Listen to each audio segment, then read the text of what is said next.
Flight 069 taking you from the rolling green-covered hills of Richmond, Kentucky to the craggier climbs of Cedar City, Utah, and all the football you can handle in between. We're going around the UAC. Please enjoy today's in-flight entertainment, the Rev himself, Dustin Hilton. You know, the more I watch that intro, the more I like it. But anyway, welcome guys to Around the UAC. Sorry for the day delay. As you can tell, my voice isn't its normal loudness, so forgive me. But I'm going to put a comment up here real quick because Zach McKinnell, the Blue Bloods, our set of guest lineup here tonight, and I absolutely agree. Not only do we have Mr. Jamie Williams, who has been name checked this week a few times. We've got from Southern Utah University, my man, Coach DeLane Fitzgerald. Coach, we appreciate you joining us. I know you're on bye week, so it's probably the easiest week. I know you and your staff watch this, so thanks for doing that. How are you doing tonight? Dustin, thanks for having me. I'm doing well. Just came off a practice field an hour ago. Nice. Mr. Williams, how are you, sir? I would be better if baseball would have went a different way, but, you know, that's all right. I'm here with you tonight. I'm over it. I stopped crying about 4.5 minutes ago, so I'm here to talk some football, and baseball doesn't exist anymore for a while. Yeah, well, you know, I'm sorry your team hasn't made the championship series yet, like mine, but that's okay. Yeah. They might get there. All right, we got a couple comments for this. Brandon Haddock says, whiskey will help your voice. What do you think's in here? And we got Chase from UCA said, first time catching live, excited to join. Thanks. Thanks for doing for watching. So let's go through this. I know we got some competition tonight. B team doing their gambling one, but you know you shouldn't sports bet ever. It's a bad thing to do. But let's talk about what happened last week. There's only a few games to go over. Talk coach game first. Southern Utah traveled to Stephenville, played Tarleton. Had a great second half. 27-26. Got the dub. Nice win. Nice. That's an interesting atmosphere to go play in sometimes. Coach, I mean, before we go to other games, what were your thoughts on everything involving that game? You're right about the atmosphere. Great place to play a football game in the heart of Texas, where football really matters. A lot of people out in that football game last week. Dustin, we had an awful trip. Landed on the tarmac. It's about 15 degrees warmer than it is here in Cedar City. When we get there, the Texas heat, and the bus doesn't show up to pick us up. So we stand around on the tarmac for an hour because they kick us off the plane, waiting on our ride to come. And then the bus driver picks us up, and I said, you know where you're going? He said, yeah, I've made this trip 100 times. He runs us right into a wreck. And we're on the interstate, and we're sitting and waiting, so we have to bump back walk through, bump back dinner, bump back meetings. Not the greatest of trips, but you wanted to hear about the game. Well, we get out into the game, and we are flat as a pancake the whole first half. We didn't do anything right on offense or defense for the first 30 minutes. And the upside to that is you get into the locker room, and you look at the guys, and you go, hey, we haven't done anything right, and we're only down 3 scores. 3 scores wins the game, and we've done nothing right. So we started talking, being process-based, and what we had to do play-by-play to get back into the game. And long story short, we were able to claw our way back into the football game in the second half. And then Tarleton State made a mistake at the end of the game. We capitalized on it.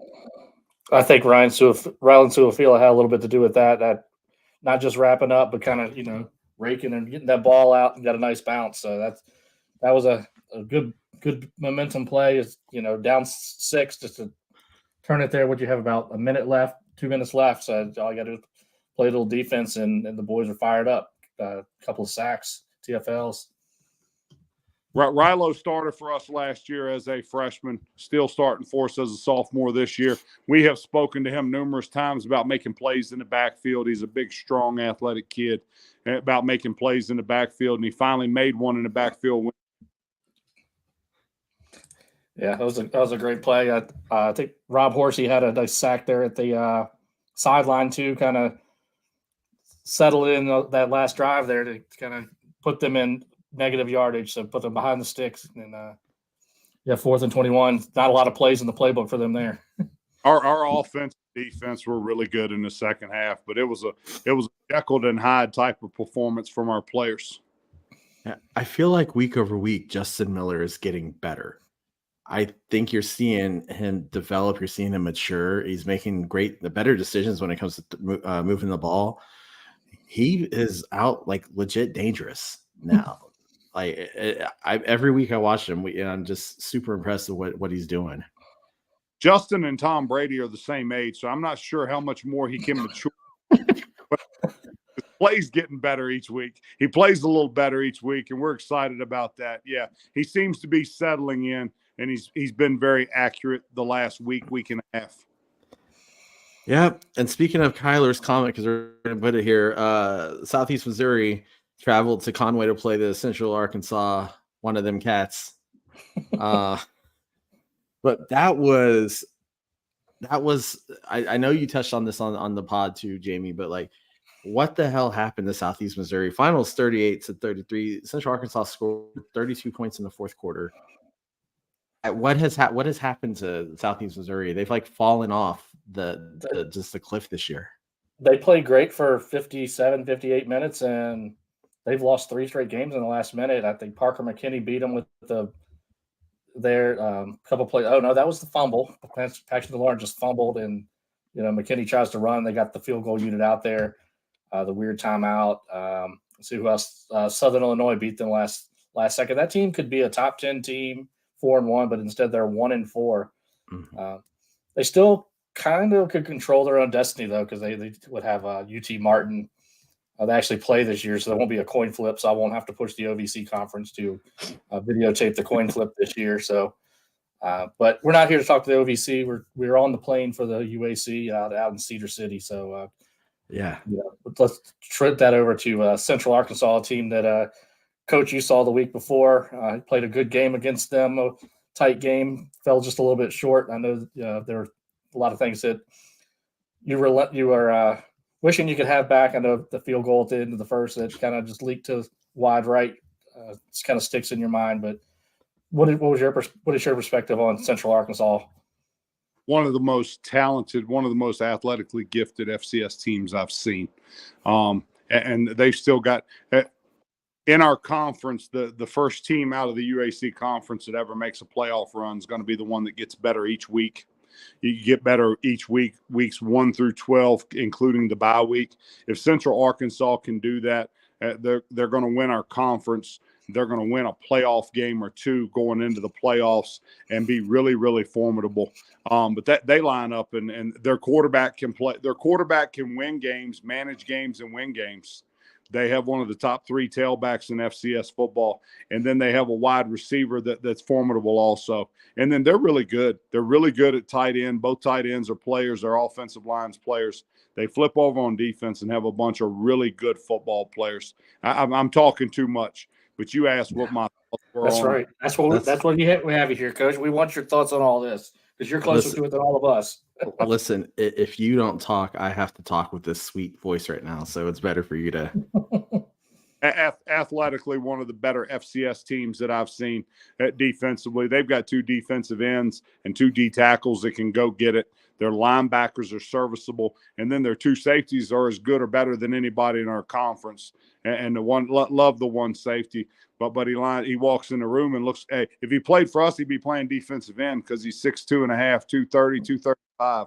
Good looking safety, but they've got really good players. Yeah. Look at that. McElvain went for almost 400 yards. I think it was 397. Yeah, 4 touchdowns. I mean, and most of that was in the fourth quarter. They did. Derek Powell didn't really have a game against SEMO. It's like they focused on him and let McElvain do what he wanted to do. And then Miles Butler had 117 yards and I think a couple touchdowns. 2 touchdowns, They are just I called them a hydra last week, and I still stand by that. They are just, you take care of one head, there's other heads that will get you.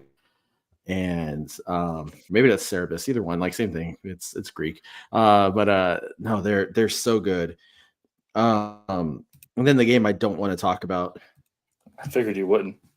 Oh, apparently Northern Arizona and Stephen Austin have a thing of getting beat by Utah Tech. They just hate them. They just hate Lumberjacks. Yeah, so SFA falls short in St. George, 37-31. You know, it's SFA is doing a Jekyll and Hyde sort of move this year again, and it's frustrating. Last weekend's A&M Commerce, they looked more complete. Now, granted, I think A&M Commerce is not a good team by any means, but in Utah Tech, I think is better, maybe not a lot better, but better than their record states. If you look at who they played over the past couple of years, they played some pretty tough competitions, some tough schedules, and I think it's helped them. But it's still damn frustrating to see us lose a game like this, especially when SFA had a chance to win. That's all I'm going to say about it. I don't want to touch on it anymore, Jamie. I don't know if you caught any of it or not. Yeah, that one was kind of late, so it was early in the first half when I was watching. So I didn't see a whole lot of that one, but it's just one of those games where you would get close and they would keep you at arm's length. I've used that a few times this year, just where one team just kind of gets ahead and kind of stabilizes that lead. And they just couldn't catch up. The quarterback, went for 289 and 3 touchdowns. I think that's his first year starting for Utah Tech, because I believe their quarterback last year is at Tarleton. Is that right? So the way it went last, Wallace at Tarleton started the first 4 games, and then Tracy started like games 3 through 7 or 4 through 7, excuse me. And then Gabalis came back and finished the season. We thought that we played Utah Tech last year, and Tracy started against us the first time, and then Gabalis started against us the second time. But this may be the 3rd straight year that Tracy started games there. He's relatively seasoned there. He's trying to work it into his own. You'll see both of these teams to finish your season, Coach. So you could go out to Nacogdoches and then St. George. So you finished roadie. So your schedule didn't do you any favors, did it? We go 3 straight at home, and then we finished with 2 straight on the road at Nacogdoches and then at Dixie, St. George, Utah, back to back. No, our the previous administration did not help our football program. Guys, we've got an AD in now and some assistant ADs that seem to be doing things right, but it's still going to take another 2 or 3 years to get our schedule straightened out. Yeah, that ties to this comment because Kyler Neal is a Big Sky guy, went to Eastern Washington. He, used to just talk trash about SUU when they were in the Big Sky about how bad they were. Now he's like, come back. We'll donate Idaho State, Portland State, and Northern Colorado. It's a solid trade. 3 for 1. 3 for 1. Kyler, I can tell Kyler that our administration made a mistake leaving the Big Sky, but we're now in the UAC, and so everybody seems to be pretty happy with it. The UAC with Oliver Lux is being well run right now. We've got a commissioner doing the right thing and Oliver Lux doing the right thing. And we're going to end up with a pretty good football conference. Yeah, I think so too. But also don't forget, you got the WAC for basketball, and that's a step up in basketball compared to the Big Sky. So, I think it's probably a better move all around. No offense to the Big Sky, because they are one of the best, conferences. Let's see. Here's a comment for you. It says from Randall. He says, Coach Fitz, I have to apologize. I drove from Abilene and left at halftime. Hats off to you guys. I wish I could come see you play in Utah, or come see us play in Utah. Maybe you can. Jamie and I are talking about making a trip out there. Maybe you can do the same and go out and go see him. Yeah, tell him he's welcome anytime. No prettier. There's no prettier drive or scenery than Southern Utah. That's for sure. Awesome. Well, that's the games for the week. But Jamie, do we want to talk about the big news this week that's come out about the usage of the FCS stats poll? Oh, yeah. So now the competition committee or the bracket committee, whatever the committee is that picks the playoff teams, they're now going to include the stats poll as one of their criteria. So we're big time now, those of us that vote in the stats poll. So, I've been a proponent of releasing my top 25 every week. A bunch of other pollsters do the same. I wish everybody would. I don't expect everybody to do 1 through 127 at any point like I do. But that's okay, because last year when I did it, that's where I started chatting with Coach, because he needled me right away after I put Southern Utah at 121 coming off of a 1-10 season. So he kind of accused me of a little Duke on Duke crime, and but they turned it around. They got up to the 60s at the end of the year, and I think it got you somewhere in the 40s or 50s right now. I think you arrow up on the Thunderbirds, and I think people have been hearing me say this for 2 years, is knowing what you were having build coach, so y'all don't let me down. I pulled up the poll in July, August of 22, and I said, this guy's got us ranked 121st in the country. I said, there's no way. There's no way we're that bad. And then I looked at his profile, and it said James Madison grad. I was like, this is JMU versus JMU crime here now. That's all right. Your team has done the things needed and to get way above that 121. It didn't take long. And your team is better than record, and I know you look at that and say, hey, we still lost those ball games, and it pisses you off, and it should. But to come back and be close with Power 5 team, it doesn't matter how good or bad Arizona State is for you guys to battle there. It showed a lot of heart for your team. UC Davis just that first half, and specifically the second quarter, has just been tough on you guys. But y'all are one hell of a second half team. What would you attribute any of that to? Just how much our guys like to play football. I think we've got a really good coaching staff here, and I think our guys like to play football. And Jamie and Dustin, I've said this to everybody, we're the youngest team in the country. So you sit and look, and we're talking about everybody we talk about making a play outside of Justin Miller is a freshman or sophomore. The two kids that stripped the ball out the other night, two true sophomores. The guy that scoops and scores is a junior. Our leading receiver right now at the halfway mark is a freshman. Our freshman of the week last year, the kid that actually catches a ball over the middle and breaks a tackle and goes and scores, is a freshman player. I attribute our bad first to the fact that we're so young, and then I attribute the really good second halves to the fact that our kids love to play football. We got some guys that'll line up and compete against you now. Want to throw Zach's question up there, Rev? Yeah, I was about to do that right now. So I don't know if you remember Zach McKinnell from the Blue Bloods, coach. I do. If you don't, he has the sweetest voice in FCS too. I mean, sugary, but he said he missed part of the show. But I was wondering your thoughts on Zach Mitchell's breakout season. He's having a ridiculous season as a redshirt freshman. Yeah, and the story real quick is my first coaching job out of James Madison was a prep school called Bridgeton Academy outside of Bridgeton, Maine, 36 miles northwest. And in my mind, there's only two real prep schools left in the country, and it's Bridgeton Academy and Fork Union. Well, I coached there 20 years ago, and the guy that I worked for was still there last year. And he calls me and says, I've got a kid. And I gave him a hard time about him trying to put off, prep school coaches. I give him a hard time about trying to put off one of his bad players on me. And he gives me the New England, hey, F you, Fitz. I've got a kid here. Do you want to look at him or not? And I said, of course I do. And we look at him, and it's Zach Mitchell. And the more I watched film, the more I liked him. And we got Zach in here. The exact question is here, Zach Mitchell loves football. We haven't had him miss a class. We haven't had him miss anything or be late to anything since we've been here, since he's been here. My expectations on Zach is that Zach has just scratched the surface on how good he's going to be going forward. But you bring a kid in from a prep school in Maine, and he's originally from Boston, Massachusetts. We're happy to have him. Glad he's on our side.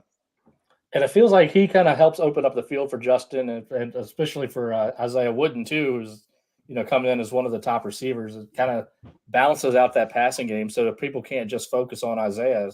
That's what it's looked like to me, that they don't know who to cover, and they're sliding safeties one way or the other, and Justin's found the other one open.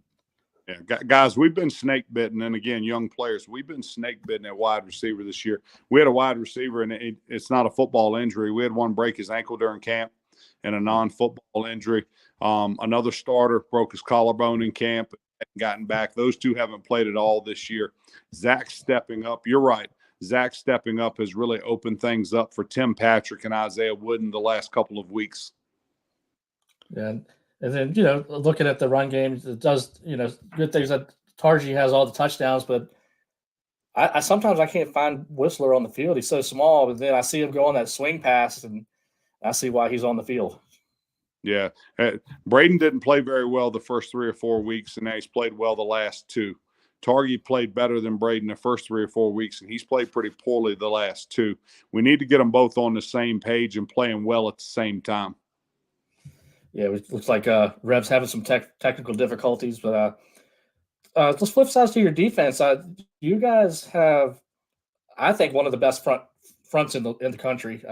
Do a really good job against the run. Your secondary is young, obviously, like you said. You've got a young team overall, but I feel like they're coming along too. So it feels like the defense is improving, but the front, your front is one of the best in the FCS.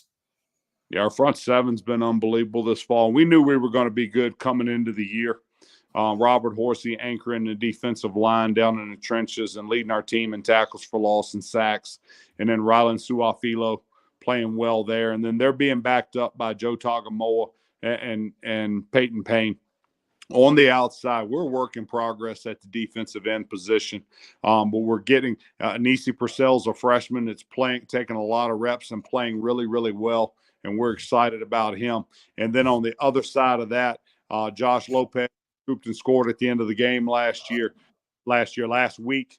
He's doing a nice job there. And then they're being backed up by Sione Westover, who's doing a good job. Connor Cullimore is really good at the middle linebacker position, does a nice job for us. And then Aubrey Nelms is making his last year his best year at the other linebacker position. But Jamie, you are right. They have shut people down in running the football. And the only team that's really had any success running the ball against us at all was Central Arkansas. And we even played well enough. Dustin, welcome back, brother. Thanks, man. Played well. That Derek Powell tapped out of that game in the fourth quarter if you go back and watch the film, because the guys were playing so hard and getting after him, which was good to see. But outside of Central Arkansas, nobody's run the ball on us. Yeah, a couple that with the schedule that, according to Massey, is the 6th strongest in the FCS. So, people just look at a record and say, "Oh, that's a 2-4 football team." That's what it says. But it's a team that, if you watch your team, you can see that you guys play hard. I watch a lot of UC Davis with actually sound on. I don't watch a lot of games with sound on because announcers annoy me. But UC Davis guys had a lot of good things to say about you and your team. I mean, you're not looking for anybody there because because you just want to win football games. But it's just nice to see that other schools and their teams are seeing what you guys are putting together, and I think they know that you're going to be a threat here in another year or two. You guys will be a playoff team next year. I'm calling it. I'm calling my shot now. We can clip this. You will be a playoff team. Process based. We've got a lot of days to get better now and then. Well, speaking of getting better, it's the bye week. I know you said you came off a good practice. How do you handle a bye week as far as intensity of practice, balancing with giving guys day off? How have you handled this bye week going in before you finish your season? Yeah, here's the balance. The balance on the field is, so we lift hard. We lift hard this week. We're going to get after it 3 days in the weight room this week. So you lift really, really hard. Here's the balance is, as a coach, one side of you, you got to take them back to basics and fix all the fundamental stuff that you're not doing correctly right now. And then the other side, we've got to introduce Austin P for next week. So you get a jump on Austin P, and that's what the bye week is for. The guys, the hardest thing, I'll make this short and sweet. The hardest thing for me to do is to give them all weekend off. And we're going to get weekend off, and then I sit around by the phone and fear that negative phone call. You fear that bad phone call. So and so got a DUI. So and so was shoplifting somewhere. So and so got in a fight at the bar. Any of the negatives, but the one that'll really keep you up at night is the phone call where you've lost a player. He went home and he did something foolish with his high school teammates, with his high school classmates. He got in a wreck and tried. I love these kids to death, and you don't ever want anything to happen to them. And that is the bye week. That's the hardest thing for me on the bye week is I have to let my thumb up off of them and give them freedom. You just don't want the negative phone call. I'll stop there. Well, we know Cullimore will be fine because I believe his wife will keep him in line. The Secret's not going to let him do anything wrong, and if he does, she can run him down and beat him up. That's right. That's right. I saw that on the coach show. He was pretty accepting of the fact that his wife's a better athlete. Guys, she broke the school record last year I don't know if she's a freshman or a sophomore, but she broke the school record in 100 meters as an underclassman, and we've had some pretty good track athletes here. That's awesome. That's awesome. Well, let's look at the games this week. There's only 4. Pretty light schedule, honestly. We got Gardner Webb going to Austin P. I know Gardner Webb had been bouncing around top 25 earlier in the year, but they just don't look as good as folks thought they could be, in my opinion. I think Austin P runs away. Yeah, hey, Austin P's going to boat race Gardner Webb on Saturday. I think I'll agree with Coach on that one. Yeah, I think Mike DeLillo can throw for 3 or 4, maybe 5 touchdowns on that one, unless Scotty decides to pull the reins back because he's scared of the next opponent. I just want to see a Scotty Walden yelling, tantrum, excitement. That's all I want to see watching that game. That's why I like watching Austin Peay or Scotty Walden. It's nothing else. It's just Scotty Walden. Let's see. Tarleton State goes to Richmond to play Eastern Kentucky. EKU, again, it's one of the teams that's been in folks' top 25 receiving votes. They look really good. Tarleton looks kind of mid, to be honest with you. I think this is one of those games that McKinney shows off his arm and has a field day. I haven't gotten to see Eastern Kentucky at all this year. We don't have them on the schedule. One of our crossover games, and I haven't seen them in any crossover film. But if Eastern Kentucky's at home, I would take EKU. Yeah, I think we're gonna make that a clean sweep. I think Tarleton's got a lot of talent on both sides of the ball, but I think the best player is Parker McKinney, and I think that makes a difference. Yeah, Zach brought in a great comment right here. Austin Peay needs to get him mic'd up ASAP. That would be social media gold. I agree.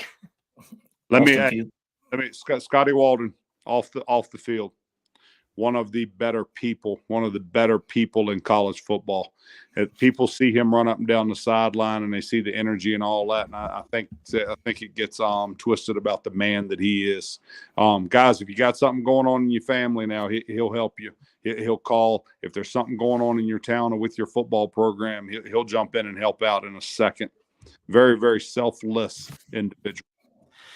Yeah, he seems that way. And everybody who I've ever talked to about him has said the same thing, that he is just a class act, top notch. I talked to a couple of people associated with that team fan base, and nobody has a bad thing to say about the guy. And I feel like he's done a hell of a job, getting that team back. He kind of came in a bad situation after, coach leaves and another coach gets let go for whatever reason, and he's the guy. And so I think, he's got that team looking in the right direction, and they do a great job on their social media. They're very active on their social media stuff too.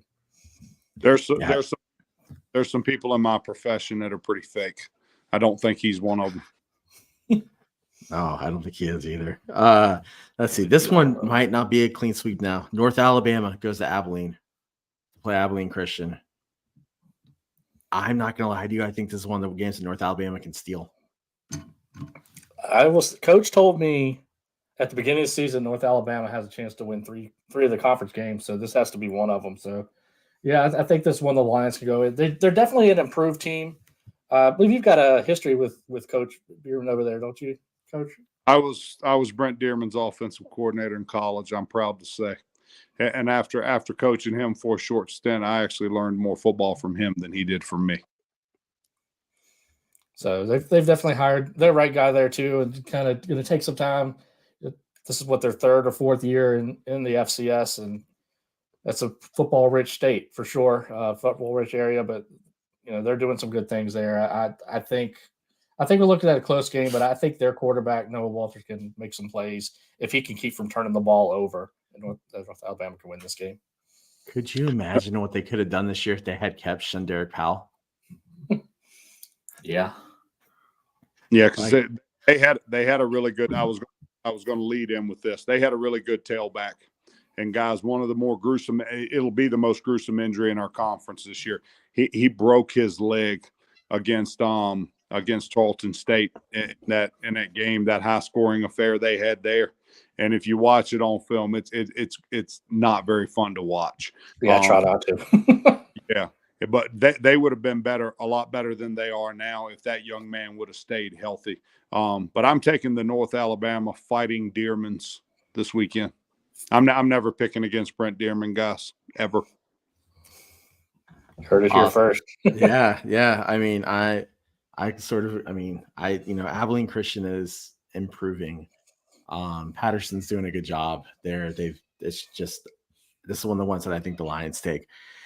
And then the last game, my CNF Austin Lumberjacks travel up to Conway to play the UCA, one of the Bearcats. So they could probably spell Bearcat correctly. I'm gotta telling take you a now, shot at Sam Houston. It's okay. I always gotta take a shot at Sam. Aren't they on tonight playing Jerry Kill and they are? Yeah, they're losing. What a surprise they're losing. They lost their last game as an FCS team too. Yeah. And I took a lot of pride, Coach, in your team whipping Casey Keeler's ass. Absolutely loved it too. I'll say it for you. Yeah. But stories that I won't tell on the air. Casey, Coach Keeler came up on our bus as we were leaving. He couldn't let it go. Oh man. Anyway, honestly, I can't pick SFA to win this. I want to just because to be a homer, but on the stripes with the way UCA is built, this is a game that will set the tone for SFA. If they even want to remotely look at sniffing the playoffs, if they lose this, they have to win out the rest of the year. And that's looking tougher and tougher with what they have left on their slate. They have the toughest part of their schedule forthcoming.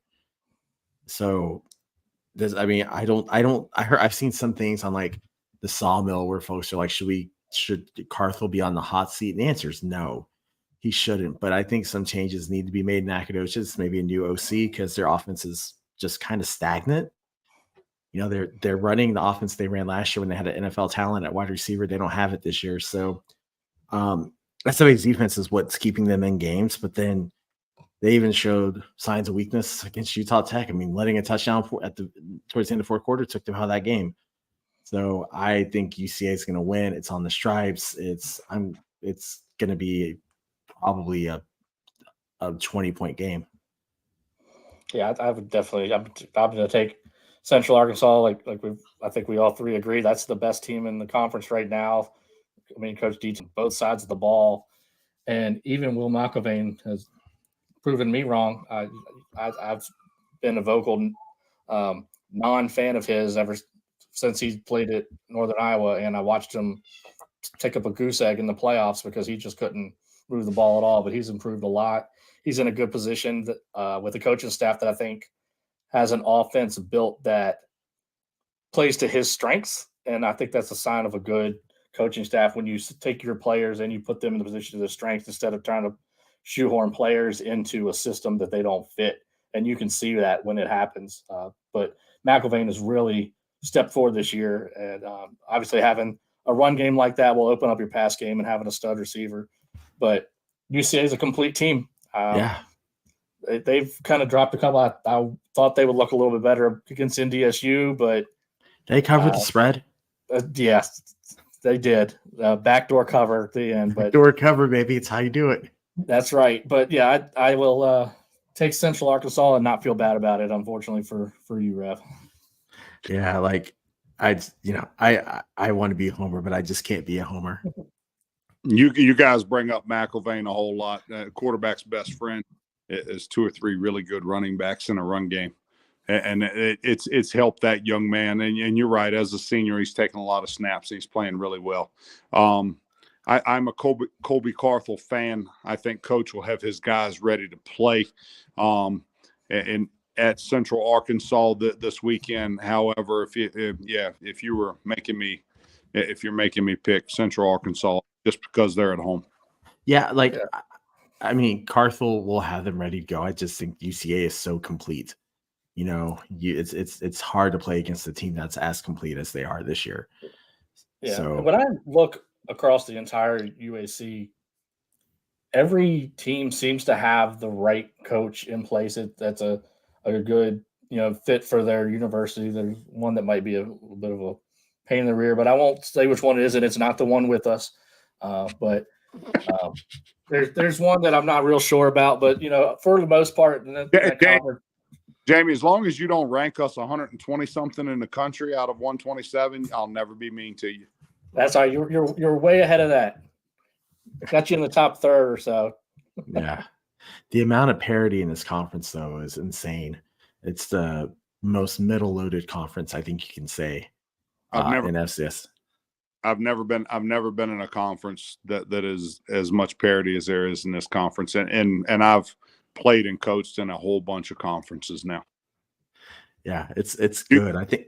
Yeah, you guys are right. There's so many teams in our conference that are 25 through 50 that it's unbelievable. Yeah. And it makes it worth turning on those games every week too, because you're not going to get a bunch of blowouts. So it makes fun football to watch. Yeah, I'm sure it knows it at your stress level. You're having to play in a tight game every week, but it's fun for us sitting on the couch or watching from anywhere else. So.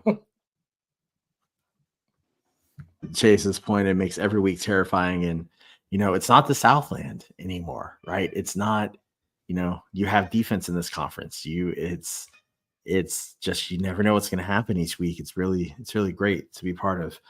I think we're about. We've gone through all the games. Let's see if there's any good comments on here. Ron just showed up, so. Oh, Ron, he was watching the betting show probably on Rabbit Illustrated. You brought up defenses in our conference. Some of the defensive coordinators in this conference are stars now. There's a lot of good DCs in this conference.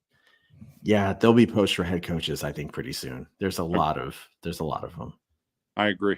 Yeah. So Chase asked how curious SFA is looking about Gibson. Well, they don't have the wide receiver threat that they used to have. I mean, they've got some good players. It's just I don't find the offense as explosive as they were the past couple of years. But it's also Maurer's first year at quarterback, so I think they're still trying to find their feet also and what they're going to do. But I don't know. I don't know. The defense is what's been keeping SFA around in games. Before we get too far, Coach, I just was kind of wondering how, as you go about building your team and look to the future, how you balance high school recruiting with the portal, with the JUCO and all that. How do you go and your staff go about that? Like, what do you feel is the best balance for you and your group?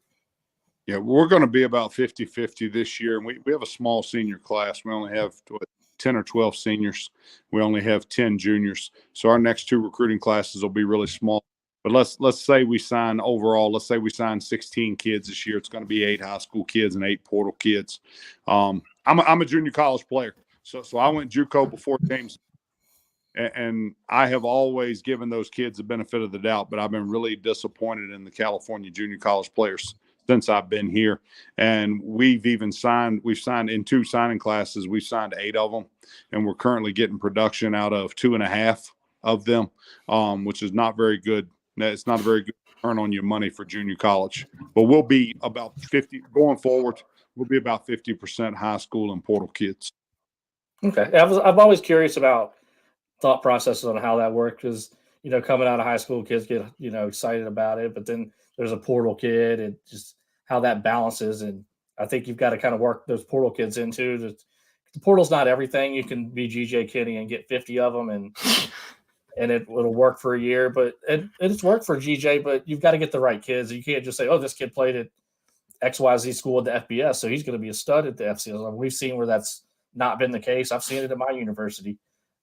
Where the FBS transfer from the P5 gets beaten out. Thank goodness, because Brian Shore took us to a title, and that same year we had a transfer from a P5 school that he beat out. So there's a reason that the kid goes in the portal, and here's the hard part. With the APR, the NCAA makes you do the APR, annual progress rate. So let's do this scenario. Let's say kids leaving University of Arizona, and we're recruiting him. If you call the Arizona coaches, and I shouldn't use Arizona, if you call the FBS school, let's don't do that. Call the FBS school and ask them about the kid. Lie to you about the kid. They'll tell you that he's the greatest thing since sliced bread, and he doesn't drink and he doesn't smoke and he attends all of his classes and all that. They need him to sign with another Division I school so that they keep their APR up. Because if he's not enrolled somewhere else the following semester, they lose points on their APR. If you lose enough points, you lose scholarships. And then if you lose more after you lose scholarships, if you continue to lose points, you actually lose your ability to play in the postseason. Well, good. Maybe more of those teams will not be able to make the postseason up at the FBS level, so that mine can. Not this year. Vetting of transfers makes it really, really. You have to vet them, and you have to get a lot of character references and get somebody that'll tell you the truth about them. That's the big part of the transfer process now. Yeah, I don't necessarily want to talk FBS, but Jamie, you backdoor their way into a bowl this year if there's not enough eligible teams? Yeah, if there's not enough eligible teams, it can. Last year, there weren't enough in the good old Rice Owls. My sister-in-law's alma mater, so I'm not going to say anything about the smart kids school, but the smart kids school got to play. Hey, leave Rice alone. Okay, they have the best not band on the planet. Don't mess with the mob. She was in the mob. Don't mess with the mob. They are the absolute best. And if you go on Twitter, they post their script every week, and so you can read it. And it's amazing the way they troll everybody. Absolute best. Well, listen, we're at about 40 minutes. Coach, I know you're on a bye week, so I really appreciate you coming on. I know you and your staff watch this. Hopefully we haven't, well, I say we, I really mean me because Jamie hasn't been on here yet, but hopefully this hasn't been too offensive or brutally honest or anything like that. I know there are some coaches who see stuff like this and they actually get pretty uptight about criticism. And I know you and I have messaged, and you've been a big supporter of the show, and thank you for that. That's also why I'm rocking the awesome quarter zip. But I really appreciate you coming on. Do you have any parting comments or anecdotes or anything you want to share? I've been a little disappointed in your life. You haven't hammered the Southland Conference over the last 40 minutes. I'm tired of Craig Haley got mad at him. Craig Haley did get mad at me. Craig Haley said that I was trash. There are campuses in the UAC conference that do drinking games on how many times Dustin says something bad about the Southland. Every time he says something bad, everybody in the room has to drink. Well, that's a problem. See, now that he knows that, he's going to go even harder at it because he tempers himself as it is. Listen, there's only so far down you can beat up on somebody before you're done. That I think that conference has the most winless teams out of the FCS conference. If I'm not mistaken, I think it's the Southland this year. And that's not a good thing. That's an absolute terrible thing. And I don't understand why Incarnate. I get why Incarnate Word went back to the Southland, but I hope they're kicking themselves over making that decision. Maybe not, because they're going to get to go to the playoffs because there's no opponent in that conference that's worth a shit this year.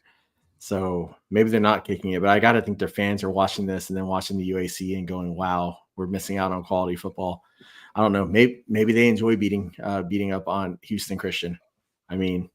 Or Southeastern. To be fair, they almost lost to Southeastern Louisiana, so I guess they can't say that. But no, that conference is just bad. It's just bad football. It's trash, Craig Haley. Just like your poll, it's trash. Wow. Sorry. One other thing on that, Craig. I would say your poll was less trash if you actually the votes and had accountability on your voting. Should take a lesson from the AP or from FCS Fans Nation. Just saying. That's it. So I'm sure I pissed them off, and I'm sure this will get clipped, but you know what? Whatever. I don't care. FCO, it doesn't matter. Jamie, do you have anything you want to leave us with? No, Coach, thanks for jumping on with us tonight. Getting a chance to chat with you. We've been chatting for a little over a year now. It's good to kind of jump on here and talk some football. Guys, I appreciate y'all having me. I'm flattered. Hey, anytime you want to come on, Coach, you're more than welcome to. Enjoyed this. Go Dukes, go Lumberjacks, go Thunderbirds. All right, that's exactly it. We'll leave on that. Guys, have a great rest of your week. Enjoy the football this weekend. We'll catch you next week.